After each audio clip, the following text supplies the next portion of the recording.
morning guys, lakad-lakad kami kasi para ma-exercise si Tagalog.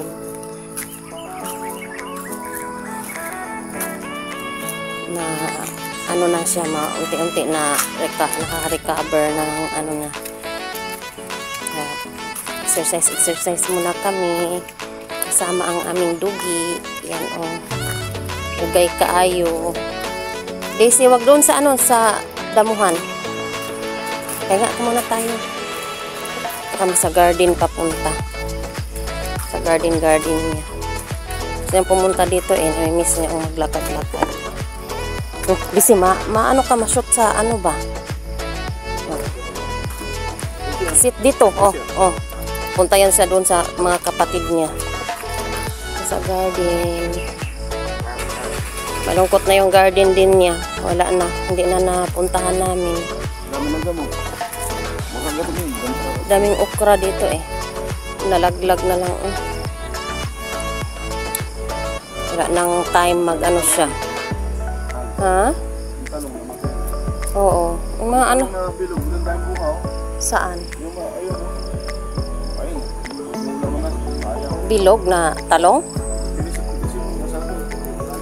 Saan? Dito? Daan, Daisy. May talong daw dito. Oo pala, madami siyang bungahan.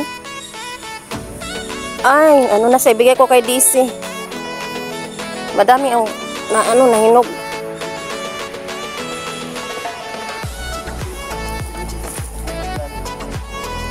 Tigas man?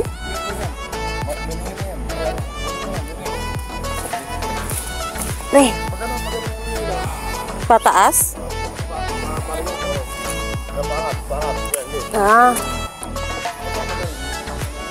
Pababa Mayroon pa dito isa. Hindi mo ito maano. Bilog siya, no? Pataas palahan. Daisy, bigay ka, Daisy. Daisy! Daisy! Kunin.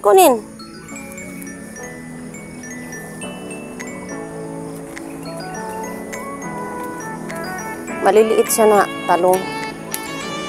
Pataas pa lang pagkuha niya. Maliliit. Pero mabilis siyang maano. Yan. Malungkot na din ang garden niya. Hindi na niya napupuntahan. Magpo 4 weeks kami nasa bahay lang siya. Nalaglag tayo ng okra. Madami ng okra. Isang araw namin napitasan. Nakadala ng pang-pitas.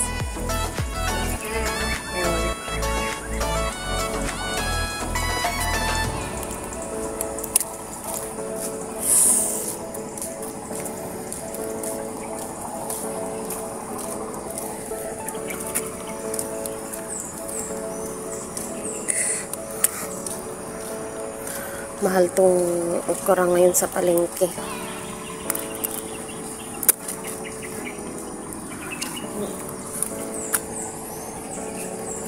Umano na siya. Napitasan namin to isang araw ngayon. Kailangan may ano nito pamitas.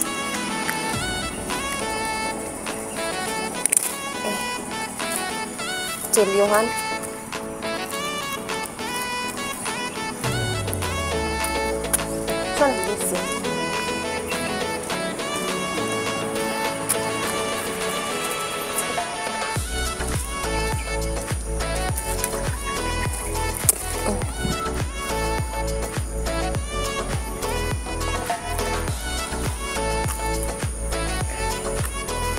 Maano na to? Gulang na di pala. Malambot pa. Sunod sabihan mo ako magdala ng lalagyan ha. Hindi ako nakapagdala